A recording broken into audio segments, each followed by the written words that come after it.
Donald Trump a déclaré ce mardi que les États-Unis allaient prendre le contrôle de la bande de Gaza. Il envisage aussi d'expulser tous les Palestiniens de Gaza et de faire de Gaza, je cite, la côte d'azur du Moyen-Orient. C'est un discours inédit qui a fait le tour du monde et qui provoque une onde de choc dans de très nombreux pays. Salut, c'est Hugo, j'espère que vous allez bien. C'est donc le sujet à la une des actualités du jour. Au passage, je tenais à vous remercier pour votre confiance ces derniers jours. Merci pour tous vos messages. Vous êtes de plus en plus nombreux, que ce soit sur YouTube, mais aussi en podcast audio sur toutes les applications. Et j'en profite d'ailleurs, je suis conscient que ces derniers jours, on parle beaucoup de la situation des États-Unis et je sais que ça interroge aussi certains d'entre vous qui ont peut-être l'impression pour certains d'entre vous qu'on parle un peu trop des États-Unis par rapport aux autres pays et par rapport à tout ce qui peut se passer dans le monde. Alors c'est évidemment un équilibre sur lequel on va être vigilant avec l'équipe dans les prochaines semaines et en même temps, je ne vous apprends rien. La raison pour laquelle on parle autant de Trump en ce moment et des États-Unis, c'est qu'il y a des décisions, des annonces qui sont faites ces derniers jours, des annonces qui impactent évidemment les États-Unis, mais qui impacte très souvent le monde entier. On peut parler de la guerre commerciale avec les droits de douane, on peut parler de la question de l'aide humanitaire, on en parlait encore en début de semaine,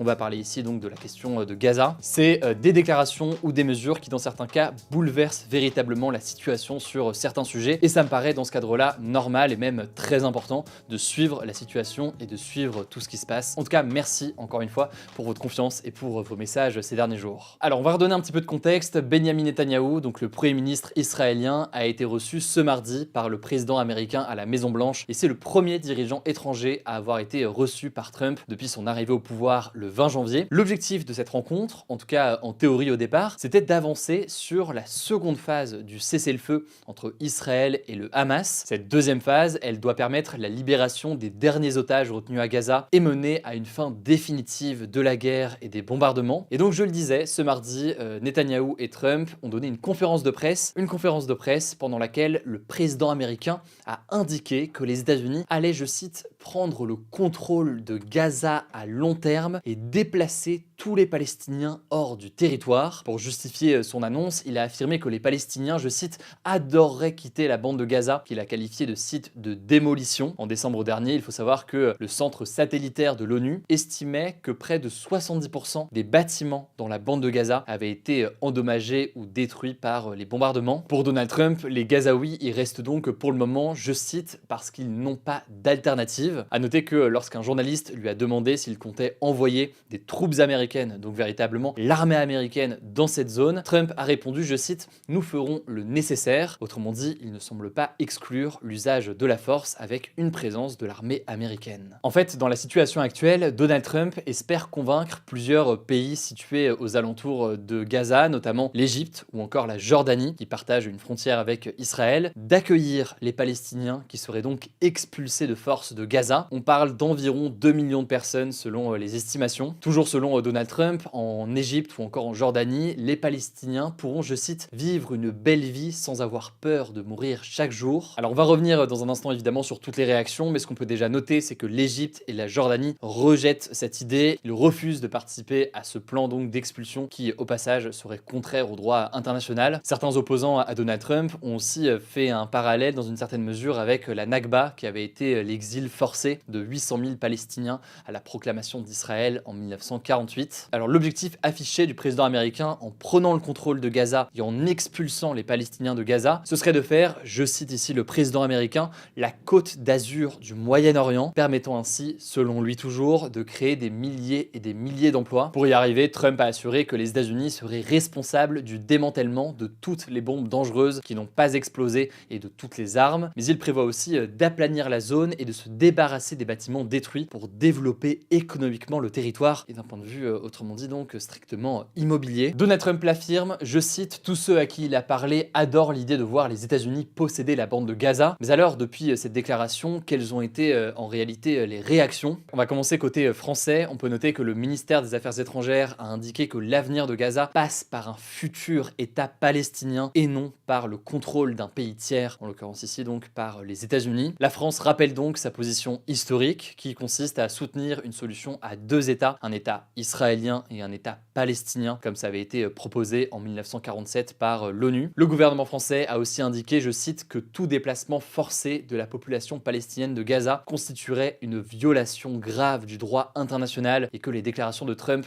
étaient dangereuses pour la stabilité et pour le processus de paix. La Turquie de son côté a jugé inacceptable le projet de Trump pour Gaza. La Chine de son côté s'oppose au déplacement forcé des Palestiniens de Gaza. Le chef de l'agence de l'ONU pour les réfugiés a aussi qualifié le projet de Trump de, je cite, très surprenant, ajoutant qu'il fallait, je cite, voir concrètement ce que tout cela veut dire. Et plus globalement, l'ONU a affirmé que l'expulsion d'un territoire occupé est strictement prohibée. Deux dernières réactions, l'autorité palestinienne qui contrôle et administre une partie du territoire palestinien de Cisjordanie a appelé à une reconstruction de Gaza sans le départ des Palestiniens. Quant au Hamas qui contrôle donc Gaza, il a dénoncé, je cite, des propos racistes et alignés, je cite, sur l'extrême droite israélienne à travers un plan qui viserait, je cite toujours, à éradiquer la cause palestinienne. Alors quelles ont été les réactions maintenant côté israélien? Benjamin Netanyahou a qualifié Donald Trump, je cite, de meilleur ami qu'Israël ait jamais eu à la Maison-Blanche. Il a rappelé que l'objectif d'Israël était que Gaza ne représente plus une menace pour Israël. Il a alors déclaré que cela valait, je cite, la peine de prêter attention au projet de Trump qui, selon lui, pourrait changer l'histoire. Et c'est là où c'est important d'avoir un petit point de contexte sur la position aujourd'hui de Benjamin Netanyahou en Israël et sur son gouvernement. Il faut savoir qu'aujourd'hui, Benjamin Netanyahou est donc le premier ministre israélien au sein en fait d'une alliance, d'une coalition qui est assez fragile. On peut noter par exemple que mi-janvier, il y a 3 ministres d'extrême droite qui ont démissionné, des ministres qui ont qualifié le cessez-le-feu entre Israël et le Hamas de scandaleux. On peut aussi noter que Bezalel Smotrich, qui est le ministre des Finances, a lui aussi menacé de quitter le gouvernement. Alors pour Netanyahou, dans la situation actuelle et dans la situation donc où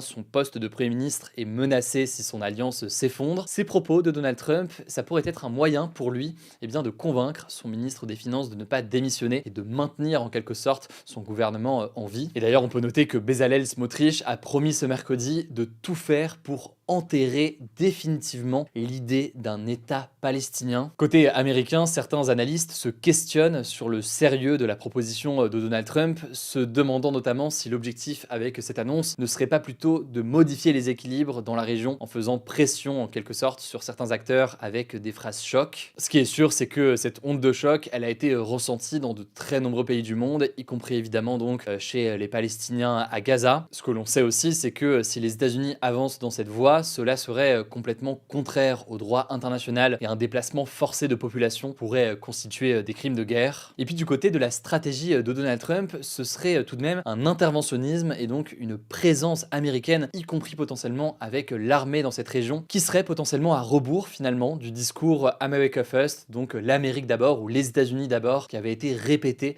lors de la campagne présidentielle et qui visait notamment à minimiser les interventions à l'étranger, même si sur ce point, et vous le savez si vous suivez cette chaîne, entre la situation au Canada, la situation au Groenland ou encore au Panama, Donald Trump a multiplié des discours expansionnistes. Ce qui est certain, c'est que Donald Trump, depuis son arrivée à la Maison-Blanche, a multiplié des actions allant dans le sens du gouvernement israélien, que ce soit sur la situation en Cisjordanie, on en reparlera pas d'inquiétude cette semaine, ou alors sur la question de l'UNRWA, donc l'agence de l'ONU pour les réfugiés palestiniens, qui est vivement critiquée par Israël et dont les États-Unis se sont retirés. Ça me semble en tout cas essentiel de faire un point là-dessus. On continuera évidemment à suivre la situation, que ce soit sur YouTube ou alors en podcast audio. Encore merci pour votre confiance ces derniers jours. Je vous laisse avec Blanche pour le reste de l'actualité et je reviens juste après. Merci Hugo et bonjour à tous. On commence avec cette actu. Le président ukrainien Volodymyr Zelensky a déclaré pour la première fois être prêt à des négociations directes avec le président russe Vladimir Poutine pour mettre fin à la guerre en Ukraine. Dans un entretien diffusé ce mardi sur la chaîne YouTube Piers Morgan Uncensored, il a notamment affirmé qu'il le ferait si c'est, je cite, la seule configuration dans laquelle nous pouvons apporter la paix aux citoyens de l'Ukraine et ne plus perdre de gens. C'est un revirement dans le discours de Volodymyr Zelensky puisqu'il a longtemps rejeté l'idée de négociation, affirmant vouloir battre la Russie sur le champ de bataille. En octobre 2022, il avait même signé un décret interdisant toute négociation tant que Poutine resterait au pouvoir. Mais il faut savoir que l'Ukraine est actuellement en difficulté face à l'armée russe qui avance dans l'est du pays et craint aussi une baisse de l'aide américaine depuis le retour de Donald Trump au pouvoir aux États-Unis. Alors la Russie a réagi et a estimé qu'il s'agit, je cite, de paroles vides de sens. Fin janvier, Vladimir Poutine s'était lui aussi dit ouvert à des négociations pour mettre fin au conflit, tout en rejetant des discussions directes avec Volodymyr Zelensky. La Russie réclame en fait la capitulation de l'Ukraine, son renoncement à rejoindre l'OTAN, cette alliance militaire de pays occidentaux, environnementaux et aussi que la Russie garde les territoires ukrainiens dont elle a revendiqué l'annexion, notamment à l'Est. Deuxième actu, une première motion de censure déposée par la France Insoumise contre le gouvernement a été rejetée. Le budget de l'État est donc adopté. Une deuxième motion de censure doit encore être examinée. Alors à l'heure où on tourne ces actus, le vote n'a pas encore eu lieu, mais elle a très peu de chances d'être votée. Ces motions font suite aux 2 articles 49.3 utilisés par le Premier ministre François Bayrou pour adopter, sans le vote des députés, le budget de l'État et de la sécurité sociale. Le Rassemblement national et le Parti socialiste n'ont pas rejoint le vote des Insoumis, des écologistes et des communistes. De son côté, le Parti socialiste a annoncé qu'il déposerait, après le vote du budget, une motion de censure contre le gouvernement après les propos de François Bayrou sur la submersion migratoire. C'est une expression qui était jusqu'ici principalement utilisée par l'extrême droite. Elle est jugée indigne par Boris Vallaud, le président du groupe socialiste à l'Assemblée nationale. Selon l'INSEE, en 2023, la population étrangère vivant en France s'élevait à 5,6 millions de personnes, soit 8,2% de la population totale. La France est l'un des pays les plus développés qui accueillent le moins d'immigrés. Troisième action, on voulait revenir sur le scandale aux eaux minérales qu'Hugo évoquait hier, puisque Le Monde et Radio France accusent le gouvernement d'avoir privilégié les intérêts de Nestlé au détriment des consommateurs. En fait, en 2024, le groupe Nestlé Waters, qui commercialise notamment Vittel, Perrier, Contrex ou encore Epar, avait reconnu avoir eu recours à des systèmes interdits de microfiltration pour maintenir la sécurité alimentaire de ces eaux minérales, notamment face à des problèmes de contamination bactériologique dangereuse pour la santé. Nestlé a même accepté en septembre dernier de payer une amende de 2 millions d'euros pour échapper à un procès après une plainte de l'association Foodwatch. Et donc ce mardi, Le Monde et Radio France ont révélé des dizaines de documents qui montrent que malgré toutes les recommandations de différentes instances de santé qui demandaient de suspendre ces eaux en bouteille, le gouvernement n'aurait pris aucune mesure en accordant au groupe des dérogations pour utiliser des filtres non conformes dans ses usines. De son côté, Emmanuel Macron a réagi en affirmant ne pas être au courant de ces choses-là et qu'il n'y a, je cite, ni entente ni connivence avec qui que ce soit. Si ça vous intéresse, on vous met les liens des enquêtes en description. Quatrième actu, l'Union européenne a ouvert ce mercredi une enquête contre le vendeur de vêtements en ligne Shein. Shein, c'est un site d'ultra fast fashion chinois et il est soupçonné de ne pas suffisamment lutter contre la vente de produits illégaux qui ne respectent pas les normes européennes. L'enquête aura notamment pour but de vérifier si le site a recours à du travail illégal ou encore si les produits vendus sont bien conformes donc aux normes de qualité européennes. Ça peut être par exemple le fait d'être en dessous d'une certaine quantité de substances chimiques dangereuses. De son côté, Shein a promis de collaborer avec toutes les parties prenantes pour répondre aux préoccupations exprimées. À noter que Temu, un autre site d'e-commerce chinois, est dans le viseur des autorités européennes pour des motifs similaires. Cinquième actu, je voulais vous parler d'une enquête que vient de sortir le site d'investigation Mediapart au sujet d'un établissement catholique privé, le pensionnat Notre-Dame de Bétharram, près de Pau, et dans lequel François Bayrou a scolarisé ses enfants. Des prêtres et des surveillants du pensionnat sont visés par 112 plaintes, dont certaines pour des viols sur mineurs. Les faits dénoncés, qui concerneraient des enfants âgés de 8 à 13 ans, s'étalent des années 1950 aux années 2010. Et d'après plusieurs témoignages et documents consultés par Mediapart, François Bayrou était non seulement au courant de ces plaintes, car il est maire de Pau depuis 2014, mais n'a rien fait. Selon Mediapart, des parents d'élèves et une enseignante l'auraient alerté au moins 3 fois à la fin des années 90. Le lanceur d'alerte Alain Esquer, ancien élève de Bétharram et victime lui-même de violences, estime que le déni aujourd'hui de François Bayrou est inquiétant et son attitude intenable. Alors de son côté, le Premier ministre a été plusieurs fois interrogé sur l'affaire, mais il a assuré qu'il ignorait tout, notamment en mars 2024 auprès du Parisien. Si vous voulez en savoir plus sur cette enquête, je vous mets le lien en description. Et on termine avec cette actu, les députés ont voté ce mardi à l'unanimité pour l'interdiction des cigarettes électroniques jetables, connues aussi sous le nom de puffs. La proposition de loi vise à interdire la mise en vente, la distribution et l'offre gratuite des puffs sous peine d'une amende de 100 000 € et 200 000 € en cas de récidive. En fait, les puffs sont pointées du doigt car avec leur saveur sucrée et leur design coloré, elles peuvent potentiellement introduire les jeunes à la nicotine et donc les inciter à fumer plus tard. Elles représentent aussi des problèmes environnementaux puisqu'elles génèrent des déchets plastiques et électroniques difficiles à recycler. À savoir que la Commission européenne, l'une des principales instances de l'UE, avait donné son feu vert à la France pour interdire les puffs en septembre. Le texte doit encore être voté par le Sénat le 12 février prochain. On vous tiendra au courant de l'entrée en vigueur de la mesure. Merci beaucoup Blanche pour ces actualités en bref. Je vous le disais, on va continuer à suivre la situation. Pour tous les nouveaux, je rappelle que ce format est aussi dispo en version podcast. Vous tapez Hugo Décrypte et maintenant sur le même podcast, on va regrouper donc les formats d'actu du jour, mais aussi nos formats d'interview. Donc n'hésitez pas à vous abonner, mais c'est pas encore le cas. Le nom du podcast, c'est tout simplement Hugo Décrypte sur Spotify, Apple Podcast, Deezer, etc. N'hésitez pas à vous abonner. Prenez soin de vous, prenez soin de nos proches et puis on se dit à demain pour une nouvelle vidéo.